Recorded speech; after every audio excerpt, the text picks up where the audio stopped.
بسم اللہ الرحمن الرحیم نحمده ونصلي على رسوله الكريم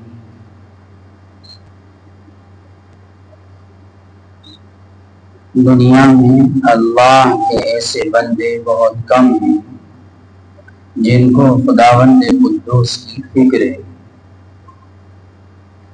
اکثر انسان اپنی فکر میں الجھا ہوا ہے، مگر اللہ رب العزت کے جو عاشقین ہیں، طالبین ہیں، عارفین ہیں، ان کو ہر وقت اللہ کی فکر لگی۔ اللہ رب العزت کی معیت حاصل کرنا، اس کا قرب حاصل کرنا، اس کا انس حاصل کرنا، اس کے در کی حضوری حاصل کرنا کوئی معمولی بات نہیں۔ ان چیزوں کے لیے بڑی محنتوں کی ضرورت ہے، مجاہدوں کی ضرورت ہے، اور اپنے دل کے اندر سچائی پیدا کرنے کی ضرورت ہے۔ جب تک بندے کا یہ دل اپنے محبوب کے ساتھ سچا نہیں ہوتا ہے، جب تک اس کے اندر یہ چیزیں جنم نہیں لیتی، اور یاد رکھیے جب بادشاہ کہیں جاتا ہے اور وہ اپنا پڑاؤ کہیں ڈالتا ہے تو یوں ہی الل جلل جگہوں میں نہیں ڈالتا، بلکہ کسی اچھی جگہ میں جو اس کی شان کے مطابق ہوتی ہے پڑاؤ ڈالتا ہے، اور جس جگہ وہ پڑاؤ ڈالتا ہے اس جگہ کی ہر چیز نیست و نابود ہو جاتی، کیونکہ اس کے ساتھ اتنا لشکر اور اتنے خدام ہوتے ہیں کہ ان کے اثرات سے وہاں کی گھاس اور زمین تک متاثر ہو جاتی۔ اسی طریقے سے جب وحدہ لا شریک کی ذات دل میں جلوہ گر ہوتی ہے، اس کی معیت دل میں آتی ہے، اس کا قرب آتا ہے، اس کا انس آتا ہے، اس کی محبت آتی ہے، اس کا عشق آتا ہے، اس کا درد آتا ہے، تو وہ بھی یوں ہی کسی الل جلل دل کے اندر نہیں آتا۔ ہاں، جس کا دل اپنے محبوب کے ساتھ، اس وحدہ لا شریک کی ذات کے ساتھ، اللہ رب العزت کی محبت کے ساتھ سچا ہو چکا ہے، اور وہ اپنے محبوب کے لیے ہر وقت بے چین و بے قرار رہتا ہے، اسی دل کے اندر خداوند قدوس کی ذات، اس کی معرفت، اس کے انوارات اور تجلیات آتی ہیں۔ اور جب اللہ رب العزت کی ذات اور اس کا عشق کسی دل میں جلوہ آرا اور متمکن ہو جاتا ہے تو دل کے اندر جتنی بھی چیزیں اس محبوب حقیقی کا غیر ہوتی ہیں دل سے بھاگ جاتی، صرف اور صرف دل کے اندر اسی محبوب حقیقی کی ذات اور اس کا لشکر، یعنی اس کی معیت، اس کی محبت، اس کا انس، درد وغیرہ باقی ہو جاتا۔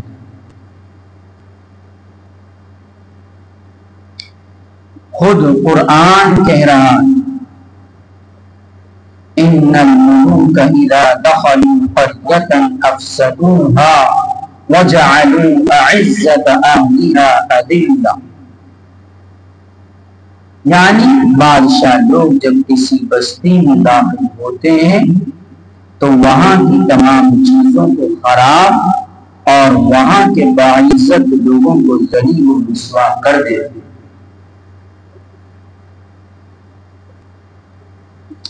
کہ عشق وہ شعلہ ہے کہ جب کسی دل میں روشن ہو جاتا ہے تو معشوق کے علاوہ تمام چیزوں کو جلا کر ختم کر دیتا ہے۔ میرے عزیز، اللہ رب العزت سے جو تعلق پیدا ہو جاتا ہے زیادہ تر اس کی یاد میں تنہائی اختیار کرنے سے ہوتا ہے، اور محبوب حقیقی کی فکر کو ساری کے لیے تنہائی کا ہونا ایک گناہ ہے کہ لوگوں سے میل جول کم ہو اور اللہ رب العزت سے میل جول زیادہ ہو۔ اسی کو قلت اختلاف مع الانام کہا گیا ہے کہ مخلوقوں کے ساتھ رب ضبط کم۔ آج انسان تنہائی میں بیٹھنے کو پسند نہیں کر رہا ہے، حالانکہ راہ سلوک میں اس کی بڑی اہمیت، اس کو سلوک طے ہونے میں بڑا دخل ہے۔ اسی لیے ہمارے اکابرین نے چلہ کشی کی ہے، 40 دن اور کئی مہینے تک ایسی خلوت نشینی اور تنہائی اختیار کی کہ نہ کسی سے بات کی، نہ کسی سے ملے، نہ کسی کے یہاں گئے، اور بعض تو اپنی چلہ گاہ سے باہر ہی نہیں آتے، بس بشری ضروریات کی جو باہر نکلتے تھے، ورنہ ہر وقت اپنے محبوب کی یاد میں خلوت نشین رہتے تھے۔ اور یہ اکابرین اولیاء ہی کی بات نہیں ہے، یہ تو میرے نبی صلی اللہ علیہ وسلم کی سنت مبارکہ ہے کہ میرے نبی صلی اللہ علیہ وسلم سب سے الگ ہو کر غار حرا میں تشریف لے جاتے تھے اور وہاں محبوب سے دل لگا کر بیٹھ جاتے تھے۔ حضرت خدیجہ الکبریٰ رضی اللہ تعالی عنہا، جو آپ صلی اللہ علیہ وسلم کی سب سے پہلی اور پیاری بیوی ہماری امہات میں سے ہیں، انہوں نے اپنا سارا خزانہ، سارا مال، سارا وقت اللہ کے نبی صلی اللہ علیہ وسلم کے لیے خرچ کر دیا۔ آپ صلی اللہ علیہ وسلم کو غار حرا میں کھانا پہنچا دیتے تھے، اور کبھی آپ صلی اللہ علیہ وسلم بھی ہفتے بھر کا سامان لے جاتے تھے اور وہیں رہ کر اپنے محبوب کی یاد میں اپنا وقت گزارتے تھے۔ اسی طرح 6 مہینے تک آپ صلی اللہ علیہ وسلم خلوت نشین میں رہے۔ غار حرا آپ صلی اللہ علیہ وسلم کی ہم نشینی پر فخر کرتا رہا۔ حرا میں آپ صلی اللہ علیہ وسلم کو عجیب مبشرات عطا ہوتے تھے۔ پھر ایک وقت وہ آیا کہ جب اپنے محبوب حقیقی کے ساتھ مکمل وابستگی ہو گئی تو وحی الہی کا نزول ہو گیا۔ جب دنیا سے پوری طرح نفرت ہو گئی تو رسالت قرآن کا خزانہ مل گیا۔ تو یہ طریقہ تو میرے نبی صلی اللہ علیہ وسلم کا ہے کہ انسان اپنے محبوب کے لیے تنہائی اختیار کرے۔ جب کسی چیز کی ابتدا ہوتی ہے تو بڑی دقتوں سے ہوتی ہے، بڑی مشکلیں اور پریشانیاں سامنے آتی ہیں، مخالفین حاسدین ہوتے ہیں۔ اللہ کے نبی صلی اللہ علیہ وسلم کو بھی یہ سب کچھ پیش آیا ہے۔ مکہ ہی نہیں، دور کا عرب آپ صلی اللہ علیہ وسلم کو مخالف ہو چکا تھا۔ ایسے نازک وقت میں حضرت خدیجہ الکبریٰ رضی اللہ تعالی عنہا نے اپنی جان و مال کی بازی لگا کر اللہ کے نبی صلی اللہ علیہ وسلم کا پورا ہر طرح سے ساتھ دیا۔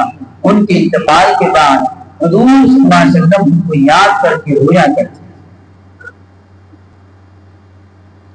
بہرحال میرے کہنے کا مقصد یہ ہے کہ اللہ کے نبی صلی اللہ علیہ وسلم نے بھی تنہائی اختیار فرمائی۔ یاد رکھ لو، جب تک تم اللہ کے نبی صلی اللہ علیہ وسلم کی تنہائی والی سنت کو نہیں اپناؤ گے تب تک تم کو اپنے محبوب کے ساتھ تنہائی نصیب نہیں ہوگی، جب تک اس کا قرب حاصل نہیں۔ آپ خود غور کیجیے، جب دنیا میں کسی کو کسی سے پیار ہو جاتا ہے تو اپنے محبوب کے لیے تنہائی کا وقت نکالنے کی کوشش کرتا ہے، اپنے اور اپنے محبوب کے لیے تنہائی کو پسند کرتا ہے۔ کیونکہ تنہائی میں جو باتیں ہو جاتی ہیں وہ لوگوں کے سامنے نہیں ہوتی۔ اسی طرح سے اللہ رب العزت کے ساتھ تنہائی کا معاملہ ہے کہ جس طریقے سے اپنے محبوب حقیقی کو تنہائی میں پکار سکتا ہے، جس طریقے سے اپنے محبوب حقیقی سے تنہائی میں دل لگا سکتا ہے، اس طریقے سے وہ لوگوں کے سامنے نہیں پکار سکتا ہے اور نہ ہی ایسا دل لگا سکتا۔ مگر یاد رکھیے کہ تنہائی دو طریقے کی ہے، ایک تنہائی رحمان کے لیے ہے اور ایک تنہائی شیطان کے لیے۔ اگر تنہائی میں لے کر یہ دل محبوب حقیقی سے لگا ہوا ہے تو یہ رحمان کی تنہائی ہے، اور اگر تنہائی میں لے کر انسان کا دل الٹی سیدھی باتیں سوچتا ہے، شیطان کو سبق پڑتا ہے، تو یہ شیطان کی تنہائی۔ اللہ رب العزت اگر کسی کو اپنے قرب میں بلا کر اپنی تنہائی نصیب فرما دے تو یہ بہت بڑا تحفہ ہے، بہت بڑا ہیرا ہے، بہت بڑا موتی ہے، بہت بڑی نعمت ہے۔ زبان سے اللہ کہنا ایک اور کے معنی ہے، اور دل سے اپنے محبوب کو پکارنا ایک سمندر کے معنی ہے۔ آپ ہوگی اور کا سمندر کے سامنے کیا ہے، اور یہ خاص کر ہمارے نقشبندی سلسلے میں ایک بہت بڑی چیز ہے۔ اس لیے اپنے محبوب کا ذکر بھی کرو تو اپنے دل سے کرو، اپنے دل پر اس کا بوجھ ڈالو۔ میرا عزیز تم میں سے جو چاہے کہ میرا تعلق میرے اللہ سے جڑ جائے، یہ چاہے کہ مجھے نسبت اللہ حاصل ہو جائے، یہ چاہے کہ مجھے اپنے محبوب حقیقی کا قرب نصیب ہو جائے، تو اس کو چاہیے کہ اہل نسبت سے تعلق رکھے، اہل حال لوگوں سے تعلق رکھے، انہیں کی صحبتیں تم کو خداوند قدوس کے دربار تک پہنچا سکتی۔ انسان کو معلوم نہیں کہ یہ سفر کیسے طے کرنا ہے، مگر ہاں جنہوں نے طے کر لیا ہے ان کے ذریعے سے وہ بھی طے کر سکتے ہیں۔ کشتی لے کر ہر کوئی نہیں جا سکتا، کشتی کو لے کر تو ملدار نہیں جا سکتا، اگر کوئی بھی لے کر چلے گا تو نہ جانے کہاں اس کو غرق کر دے گا۔ دنیا اور دنیا کی تمام چیزوں سے بیزاری، وحدہ لا شریک کے علاوہ ہر چیز سے بیزاری تبھی نصیب ہوتی ہے جب دل کسی ایسے دل سے جڑ جاتا ہے کہ جس کا دل اللہ کا دیوانہ۔ اور ایک شہد کی مکھی ہے، اس کے اندر زہر، جب کہیں وہ کاٹ لیتی ہے تو سوجن آ جاتی ہے، اس کے اندر زہر نہیں ہے، مگر وہی شہد کی مکھی جب اپنا تعلق کسی پھول سے جوڑ لیتی ہے اور اس پھول کا جوس لیتی ہے تو پھر وہ زہریلی مکھی ایک اتنی عمدہ چیز تیار کرتی ہے جس کا تقریباً ہر انسان کو شوق ہوتا ہے، جس کو شہد کہا گیا۔ قرآن کریم نے بھی شہد کی تعریف فرمائی، فیہ شفاء للناس، اس شہد میں لوگوں کی شفا۔ اللہ اکبر، اللہ کی قدرت کا کرشمہ دیکھیے، اور اس محبوب حقیقی کو قربان چاہیے کہ وہی زہریلی مکھی جسے کاٹنے سے جس میں بیماری پیدا ہو رہی تھی، اب اسی سے ایسا عمدہ شہد تیار ہو رہا ہے کہ جس میں بیماریوں سے شفا۔ اس شہد کی مکھی سے آپ عبرت حاصل کیجیے کہ وہ شہد کی مکھی اپنے چھتے سے اڑ کر دور دراز ادھر ادھر بھٹک کر جب کسی پھول کو تلاش کر لیتی ہے اور اس پر اپنا منہ لگا دیتی ہے، پکڑنے والا اس کو آسانی سے پکڑ سکتا ہے اور اس کو ہلاک کر سکتا ہے، اس کو مار سکتا ہے، مگر وہ جوس کو چوسنے کے لیے اپنی جان کی پرواہ نہیں کرتی۔ وہ اس طریقے سے پھل کے اندر گھس جاتی ہے، پھول کے اندر گھس جاتی ہے تو کوئی بھی اس کو شکار بنا سکتا ہے۔ اسی طریقے سے میرے عزیزوں، جب تک تمہارے دل کسی اللہ والے کے دل سے اسی طریقے سے پیوست نہیں ہوں گے، اس طریقے سے شہد کی مکھی پھول سے چمٹ جاتی ہے، اس وقت تمہارے دلوں کے اندر پھول نہیں کھلیں گے۔ ارے شہد کی مکھی نے خود تھوڑے ہی شہد بنایا، اس نے تو کہیں سے مراقبہ کر کے حاصل کیا، کسی پھول سے اس نے نسبت حاصل کی، کسی پھول سے جا کر جڑی اور ایسی ہو گئی ہے تو اپنی جان کی پرواہ نہیں کی، اپنا دم اس میں لگا کر بیٹھ گئی اور اس پھول کے بعد بالکل ایسی ہو گئی ہے کہ کوئی بھی پکڑ لے، کوئی بھی مار لے، جب تک اسی طریقے سے اپنا دل کسی اللہ والے کے دل سے نہیں جوڑو گے یہ چیزیں پیدا نہیں ہوگی۔ جب تک کسی اللہ والے سے تعلق نہیں جڑتا تب تک یہ باتیں پیدا نہیں ہوتی۔ تو اپنی تنہائیوں کو غنیمت جانیں، اپنے دل کے اعتبار سے اپنے محبوب کے ساتھ رہیں، اپنے دل میں کسی کو جگہ نہ دیں۔ تمام انبیاء علیہ السلام، تمام صحابہ کرام علیہ الرضوان، تمام اولیاء اعظام علیہ الرحمہ اسی چیز پر رہے کہ دلی اعتبار سے اپنے محبوب کے عاشق اور دیوانے ہوتے تھے۔ ان کے قلوب واسعہ اللہ سے پاک اور بیزار رہتی تھی، اپنے محبوب کے علاوہ سب سے وہ بے نیاز رہتی تھی، کیونکہ جب انسان کو اپنے محبوب کا قرب حاصل ہو جاتا ہے، اپنے رب کی معیت حاصل ہو جاتی ہے، تو اس کا دل پھر بہت غنی ہو جاتا ہے، یہاں تک کہ سب کی لگن اس کے دل سے نکل جاتی ہے، بس اپنے محبوب حقیقی کی لگن اس کے دل کے اندر باقی رہ جاتی ہے، اور جس کے اندر محبوب حقیقی کی لگن پیدا ہو جائے اس سے بڑا بادشاہ کون ہو سکتا ہے۔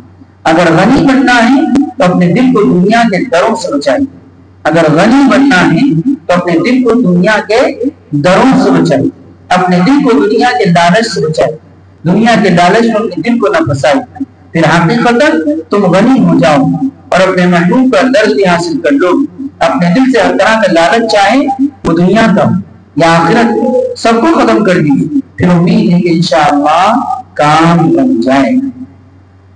ایک شہر کی مکھی اپنے پورے پریوار کو چھوڑ کر، اپنی پوری قوم کو چھوڑ کر، اپنی پوری برادری کو چھوڑ کر اکیلی گئی اور کہیں پھول کو تلاش کرتی ہے، اس کو یہ بھی فکر نہیں رہتی کہ میرے روایات کہاں، میری برادری کہاں، میرا گاؤں، میرا شہر کہاں ہے۔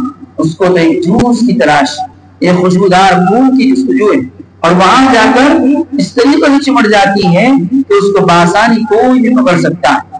جب وہ ایسی محنت کرتی ہے اور کسی کے دل سے اپنا دل لگا لیتی ہے اور کسی کے دل سے وہ کچھ چوس لیتی ہے، پھر وہ اپنے گھر میں آ کر ایک خاص جمع کر لیتی ہے، ایک بہت بڑا ذخیرہ جمع کر لیتی ہے، اتنا بڑا ذخیرہ اکٹھا کر لیتی ہے کہ ہر انسان اس کا دشمن اور مخالف ہو جاتا ہے، ہر انسان اس کا جوس لینے کے لیے تیار ہو جاتا ہے۔ اس طریقے سے انسان بھی کسی کے دل سے اپنا لگ، اسی طریقے سے انسان بھی کسی کے دل سے اپنا دل لگا کر محبت الہی کا ذخیرہ اپنے اندر جمع کر سکتا ہے۔ میرا عزیزوں، غور و فکر کیجیے، اپنے دل کو ماسوا اللہ سے پاک کیجیے۔ انسان اگر چاہے تو مکھی مچھر سے بھی عبرت حاصل کر سکتا ہے، انسان اگر چاہے تو زمین اور آسمان سے بھی عبرت حاصل کر سکتا ہے، انسان اگر چاہے تو دن اور رات سے بھی عبرت حاصل کر سکتا ہے، اور یہ ساری کی ساری چیزیں اللہ رب العزت نے انسان کے عبرت کی دلا دی کہ انسان ان سب چیزوں کا غور و فکر کرے اور تدبر سے کام لے اور پھر مجھ کو پہچانے۔ اور جب اللہ رب العزت کی معرفت حاصل کر لیتا ہے، خدا دوست ہو جاتا ہے، تو پھر اس کا مقام کچھ اور ہی ہو جاتا ہے۔ ارے جب کسی کی دوستی کسی بڑے سے ہو جاتی ہے تو پھر وہ بھی بڑا ہی ہو جاتا ہے، مگر اس اللہ کے ولی کے اندر خود بڑائی نہیں ہوتی، اس کو تو اپنے بڑے پر ناز ہوتا ہے۔ ناز کا بھی ایک مقام جو اللہ رب العزت اپنے خاص بندوں کو عطا کرتا ہے، اور ناز کا مقام ایسا ہوتا ہے کہ بس اوقات راز کے وقت میں جب محبوب مطلوب دونوں ہوتے ہیں تو ایک دوسرے کی ماننی پڑتی ہے۔ میرا عزیزو، بڑی گمراہیت کا دور، لوگوں نے ایسے ایسے نئے نئے طریقے نکال دیے ہیں کہ جن میں انسان الجھتا ہوا چلا جا رہا ہے اور اپنے حقیقی دین سے ہٹتا ہوا چلا جا رہا ہے۔ آج کے دور میں بڑے سماج کا قدم رکھنے کی ضرورت ہے، بڑی دانائی سے زندگی گزارنے کی ضرورت ہے۔ جب تاتاریوں کا غلبہ ہوا تو بغداد کی سرزمین پر وہی محفوظ رہ سکے جن کو خانقاہوں سے نسبت حاصل تھی۔ روس میں جب روسیوں کا غلبہ ہوا اور روس میں مسلمانوں کا اکٹھا ہو کر بھی نماز پڑھنا بند کر دیا، تو جو وہاں کے حال تھے ان کے ذریعے سے دنوں پر محنتیں ہوئی، اسی کے ذریعے سے پھر بعد روس کے کئی بڑے ہوئے لوگ بتلاتے ہیں کہ روس کے اندر بہت خانقاہیں ہیں جہاں پر لوگ چھپے چھپے باقی طریقے سے محنت کرتے تھے، انہی کی برکات سے روس کے کئی ٹکڑے ہوئے۔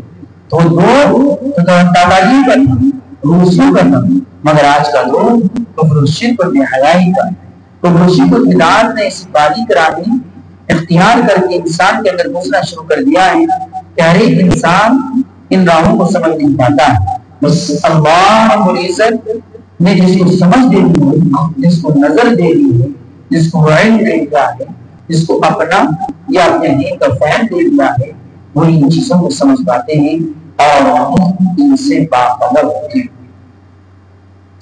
اس لیے اگر تم اس دور کے اندر اچھا بننا چاہتے ہو، سچا بننا چاہتے ہو اور اپنے رب کا بننا چاہتے ہو تو اپنے دل کے اعتبار سے کسی کو بلانا پڑے، دلی اعتبار سے کسی کو چھوڑنا پڑے. یہ دل جس کا ہے اس کو دینا پڑے. تم اس دل کا مالک نہیں، اس دل کا مالک کوئی اور. یہ دل تمہاری ملکیت نہیں، یہ کسی اور کی ملکیت. اس دل پر تمہاری مہر نہیں، اس دل پر کسی اور کی مہر. جب تک تم یہ دل والے کو نہیں دو گے، جب تک تم دامران نہیں بنو گے، سعادت نہیں بنو گے. اور اللہ رب العزت کے جو عاشقین، عارفین، طالبین، صالحین ہیں، انہوں نے تو بس اپنا دل اپنے محبوب کو دے دیا. وہ تو اپنے محبوب کے ہو گئے. انہوں نے تو کہہ دیا ہے کہ محبوب میری زندگی کی ہر خوشی، میری زندگی کا ہر غم، میری زندگی کی ہر راہ، میری زندگی کا ہر دن، اے میرے خالق، اے میرے مالک، اے میرے پالنہار، سب کچھ تیرے ہی. جو اللہ کے دیوانے اور اللہ کے عاشق ہیں، انہوں نے تو کہہ دیا اے میرے اللہ، یہ سانس بھی تیرے ہی. وہ سانس باہر آتا ہے وہ بھی تیرے ہی، وہ سانس اندر جاتا ہے وہ بھی تیرے ہی. میری زندگی کی حیات بھی تیرے لیے اور میرا زندگی سے فنا ہونا بھی تیرے ہی. انہوں نے اپنے اللہ کو، انہوں نے اپنے اللہ کے وقف کر دیا. انہوں نے تو اپنی زندگی میں اپنے کو، اپنے محبوب کو دے دیا. اب تجھ کو اختیار ہے، تو میرا چاہے کرے، مجھے کچھ مطلب نہیں تو میرا کیا کرے کیا نہیں. مجھے کوئی حق نہیں، مجھے کوئی اختیار نہیں. تو میرا خالق ہے، تو میرا مالک ہے، تو میرا آقا ہے، تو میرا پالنہار ہے. اب میری کوئی حرکت، کوئی جرات ایسی نہیں کہ تیرے حکم کے خلاف کر سکے. میری ساری حرکتیں، میری ساری جراتیں تو ہی بن چکا ہے. میری ساری آواز، میری ساری حرکتیں تو ہی بن چکا ہے. اے میرے عزیز، جو انسان اس طریقے کا ہو جاتا ہے، اسی کی توحید کامل ہوتی ہے، اسی کی توحید کامل ہوتی ہے. وہی اپنے رب کا مستانہ ہوتا ہے. اور ایسا شخص اپنے محبوب کا دیوانہ ہی ہو سکتا ہے. جو اپنے محبوب کا مستانہ ہے، اسی کی کیفیت ایسی ہو سکتی ہے. آج کے دور کے اندر توحید کو پہچاننا بڑا ضروری ہے. تو مرشد اس طریقے سے آ گئے ہیں کہ ہمیں معلوم نہیں ہو رہا ہمارا عقیدہ کن چیزوں پر لگا ہوا ہے. ہاں، اگر اپنے محبوب حقیقی کی معیت تمہیں حاصل ہو گئی، اپنے محبوب کا قرب حاصل ہو گیا، اس کا انس حاصل ہو گیا، تو محبوب حقیقی ان چیزوں کا تمہیں الہام کرتا رہے گا. نبیوں کو اللہ رب العزت وحی کے ذریعے سے مطلع کرتا تھا اور اپنے دیوانوں کو اللہ رب العزت الہام کے ذریعے سے مطلع کرتا رہتا ہے. جو انسان اللہ رب العزت کا دیوانہ ہوتا ہے، ارے اس سے پہلے تو اس کا دل دیوانہ ہوتا ہے. اللہ اپنے دیوانے کے دل کو مفتی اعظم بنا دیتا ہے. جب انسان اللہ کا دیوانہ بن جاتا ہے تو اس دیوانے کا دل جاہل نہیں رہتا ہے. خداوند قدوس اس کے اندر علم لدنی ڈال دیتا ہے اور علم شریعت بھی اس کو عطا فرما دیتا ہے. بہت سی مثالیں اس طریقے کی موجود ہیں کہ ان پڑھ تھے مگر اللہ کے دیوانے تھے. تو بڑے سے بڑے سوالات کے جوابات دے رہے تھے. جب کسی چھوٹی موٹی نہر یا نالی اور برتن کا تعلق کسی دریا سے ہو گیا، کسی 12 مہینے بہنے والی نہر سے جڑ گیا ہے، تو پھر چھوٹی سی ندی نالے کا بھی پانی کم ہونے والا نہیں. اسی طریقے سے جب کسی کا دل اپنے محبوب حقیقی سے جڑ گیا ہے تو اس کا علم بھی بہت وسیع ہو جاتا ہے. براہ راست اللہ رب العزت کی جانب سے اس کے قلب پر طرح طرح کے علوم و معارف کا پیغام ہوتا رہتا ہے، اور پھر اس کے دل کے اندر کوئی کھوٹ اور کسی قسم کی ضرورت بھی نہیں آ سکتی. اس لیے عزیز ہو، کبھی کبھی اپنی تنہائی کو غنیمت سمجھا کرو، کبھی کبھی تنہائیوں میں لیٹا کرو اور تنہائیوں میں لیٹ کر تم غور و فکر کیا کرو کہ میرے محبوب نے مجھے بنایا ہے، کیوں بنایا، کس لیے بنایا. کس لیے بنایا اور تنہائی میں بیٹھ کر اپنے محبوب حقیقی کے بن کر تدبر سے کام اور فکر سے کام. یہ نہیں کہ شیطان آئے گا تمہیں بتائے گا، کبھی کسی یار دوست کا درد دکھلائے گا، کبھی گلیوں اور بازاروں کی سیر کرائے اور تم کو اٹھا کر لے جائے. ایسے موقعوں پر شیطان آتا ہے اور بڑے بڑے سبق پڑھاتا ہے اور اٹھا کر لے جاتا ہے کہ چل تو تسبیح چلتا چلتا پڑھ. پھر وہ اس کو ایسے ایسے انداز سے غافل کر دیتا ہے کہ ذکر و اذکار تسبیحات پڑھنا بھول جاتا ہے، اور شیطان اس کو ایسی جگہ لے جا کر کھڑا کر دیتا ہے جہاں بندہ خدا بندے کو دور سے دور ہو جاتا ہے. ارے ہر کسی چیز کے لیے قربانی دینی پڑتی ہے.